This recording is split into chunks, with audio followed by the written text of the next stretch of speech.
Hello guys.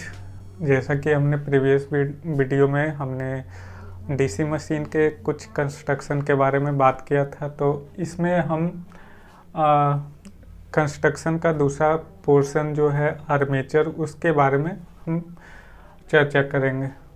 जैसा कि हमने पहले देखा था कि कंस्ट्रक्शन को हमने 3 पार्ट में डिवाइड करा था। जैसे पहला मैग्नेटिक सिस्टम, दूसरा आर्मेचर और तीसरा कम्यूटेटर और ब्रश गियर। तो दूसरा हिस्सा हम आज चर्चा करने वाले हैं। तो जनरली रोटेटिंग डीसी मशीन में जो रोटेटिंग पार्ट होता है उसी को हम क्या बोलते हैं, उसी को हम आर्मेचर बोलते हैं। ठीक है। Armature consist of shaft which is illuminated cylinder called armature core is mounted. ये देखो क्या है, ये है आपका आर्मेचर कोर, जिस पे बाइंडिंग किया हुआ होता है उसे कोर बोलते हैं। आइदर वो हो सकता है, वो आपका फील्ड भी हो सकता है, लेकिन यहाँ पे हम बात कर रहे हैं किसकी, आर्मेचर कोर की। तो आर्मेचर जो रोटेटिंग वाला पोर्शन होता है उसे हम आर्मेचर बोलते हैं। और इसमें क्या है, ये आपका स्लॉट्स हैं जिसमें आपका क्या होता है, कंडक्टर्स होते हैं। और शाफ्ट पे ये क्या है, एक सिलेंडर माउंट है। इसी को हम क्या बोलते हैं, आर्मेचर कोर बोलते हैं। अब ये देखिए क्या है, armature core has slot in outer surface. अच्छा एक चीज़ और, ये तो आउटर सरफेस, आर्मेचर कोर के आउटर सरफेस पे ये क्या है, स्लॉट्स है। लेकिन आपसे बोला जाए कि जो आपका क्या होता है, योक में जो आपका जो स्लॉट्स होते हैं वो कहाँ होते हैं, तो इनर सरफेस पे होता है, इनर पेरीफेरी पे होता है। इसे पेरीफेरी भी बोल सकते हैं, इस आउटर पेरीफेरी पे होता है। और ये आपका क्या है, ये आपका शाफ्ट है, ये शाफ्ट है, ये आपका आर्मेचर कोर है,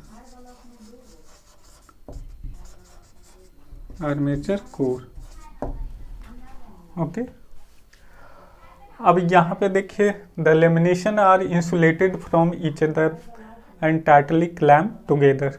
यहाँ पे लेमिनेशन, यहाँ पे भी लेमिनेशन होता है, जैसा कि हमने पोल में देखा था कि वहाँ लेमिनेशन का यूज होता था। तो यहाँ पे भी कोर में भी, ये आर्मेचर कोर में भी लेमिनेशन का यूज होता है। अब लेमिनेशन का यूज क्यों होता है, तो पहले भी हमने बताया था कि लेमिनेशन का यूज हम एडी करंट लॉस को कम करने के लिए करते हैं। तो purpose of using lamination to reduce eddy current loss. Binding is provided on armature core called armature binding. अब यहाँ पे बाइंडिंग हम कहाँ करते हैं, तो ये आपका स्लॉट्स है, स्लॉट्स में हम बाइंडिंग करते हैं, ये स्लॉट्स में बाइंडिंग करते हैं। इट मीन्स क्वाइल्स को इस स्लॉट्स में डाला जाता है और क्वाइल्स को सपोज यहाँ से ये गया यहाँ तक, ये एक क्वाइल इसमें ऐसे डाला हुआ है। ठीक है। तो क्वाइल को हम स्लॉट्स में डालते हैं और क्या करते हैं, वहाँ पे हम जैसे कि उसका कनेक्शन हम किस प्रकार करते हैं, तो वो 2 तरह से होते हैं। आर्मेचर वाइंडिंग को 2 तरह से किए जाते हैं, या तो वो लैप वाइंडिंग हो सकता है, आर्मेचर वाइंडिंग का टाइप है लैप वाइंडिंग और वेव वाइंडिंग। अब ये कहाँ पे कब यूज करेंगे वो अलग बात है। तो देखिए, लैप बाइंडिंग किसे कहते हैं और वेव बाइंडिंग किसे कहते हैं, इसके बारे में थोड़ा सा जिक्र करते हैं। तो देखिए, lap binding can be defined as the coil which can be lap back toward the succeeding coil. It means कहने का ये पर्पस है, मैं थोड़ा सा इसको रफ कर लेता हूँ।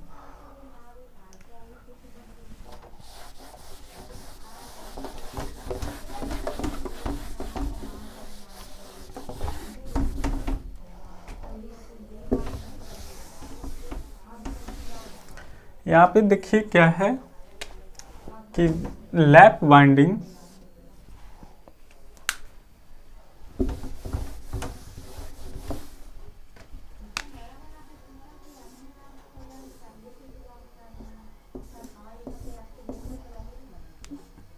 ये जो लैप वाइंडिंग होता है ना,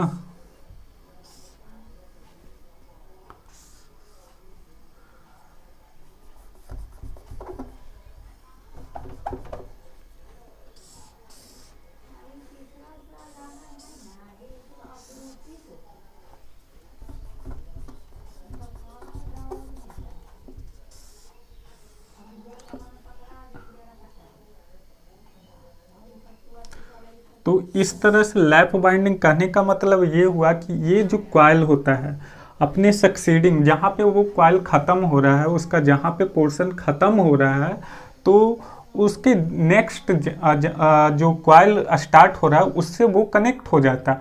बट और उसके और जहाँ पे वो कनेक्ट होता है वहाँ से ये कम्यूटेटर सेगमेंट, ये जो होता है आपका जो नियरेस्ट कम्यूटेटर सेगमेंट होता है इस तरह से, उससे आपका क्या होता है, कनेक्ट हो जाता है यहाँ पे। तो यहाँ पे आपका जो करंट होगा वो हमेशा 2I करंट फ्लो होगा लैप बाइंडिंग में। ओके, अब यहाँ पे लैप बाइंडिंग जो आगे है, इसमें the connection of lap binding is armature coil and is connected to the nearby section on the commutators. वही हमने बोला कि जहाँ पे ये ज्वाइंट हो रहा है वहीं पे वो जो नियर वाइज कम्यूटेटर सेगमेंट है उससे वो कनेक्ट हो जाता है।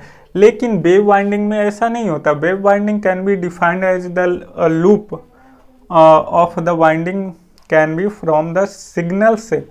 ये सिग्नल शेप में होता है। सिग्नल शेप इसमें क्या होता है कि ये जो एक पोल के अंदर में जितने नंबर ऑफ कॉइल होते हैं वो एक साथ सीरीज में कनेक्ट होते हैं, और जो दूसरा होता है जो दूसरे पोल के अंदर होता है वो सारे एक साथ सीरीज में कनेक्ट होते हैं। तो ये वेव बाइंडिंग में होता है। और यहाँ पे नंबर ऑफ पैरेलल पाथ की बात करें तो number of parallel path lap binding में हमेशा नंबर ऑफ पोल के बराबर होता है। वेव में हमेशा नंबर ऑफ पैरेलल पाथ 2 होता है। ठीक है, कनेक्शन, हाँ एक चीज़ यहाँ पे रह गया। तो connection of wave binding is armature coil and is connected to commutator section at the same distance apart. मतलब यहाँ पे क्या हो रहा था, यहाँ पे हमने क्या किया कि यहाँ पे नियरेस्ट से हमने जोड़ा है, लेकिन वेव बाइंडिंग में ऐसा नहीं होता। इस वाले सेगमेंट से नहीं जोड़कर हम आगे कुछ डिस्टेंस देते हैं। क्यों देते हैं?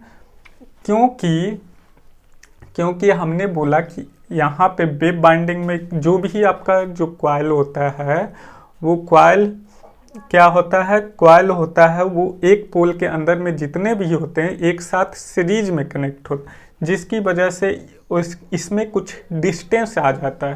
तो डिस्टेंस आने की वजह से हम कुछ डिस्टेंस पे वाले सेगमेंट में हम इसको कनेक्ट करते हैं। अब एक चीज़ और, लैप वाइंडिंग में हमेशा इक्वलाइजर रिंग का प्रयोग किया जाता है, जबकि वेव बाइंडिंग में ऐसा नहीं किया जाता। वेव बाइंडिंग में आपको ये भी नोट डाउन कर लीजिएगा, लैप बाइंडिंग में लिख लीजिएगा, equaliser ring are used in lap winding. Wave winding में dummy coil is used in wave winding. Dummy coil क्या होता है, इक्वलाइजर रिंग क्या होता है। तो इन सभी को एक साथ कनेक्ट करने का एक प्रोसेस है, उसे इक्वलाइजर रिंग बोलते हैं। और वेव बाइंडिंग में हम डमी कॉइल को कनेक्ट करते हैं। डमी कॉइल क्या होता है, वो एक फालतू क्या होता है, कॉइल रहता है, उसका कोई पर्पस नहीं होता है, तो उसे हम डमी कॉइल बोलते हैं। ठीक है, तो नंबर ऑफ पैरेलल पाथ की बात करें, ये मोस्ट इम्पॉर्टेंट है। लैप में L बराबर P और वेव में नंबर ऑफ पैरेलल पाथ 2 होता है। अब एक चीज़ और मोस्ट इम्पॉर्टेंट, लैप बाइंडिंग कहाँ पे यूज होता है, high, it is used for sorry यहाँ पे गलत लिखा, lap binding low voltage high current, यहाँ पे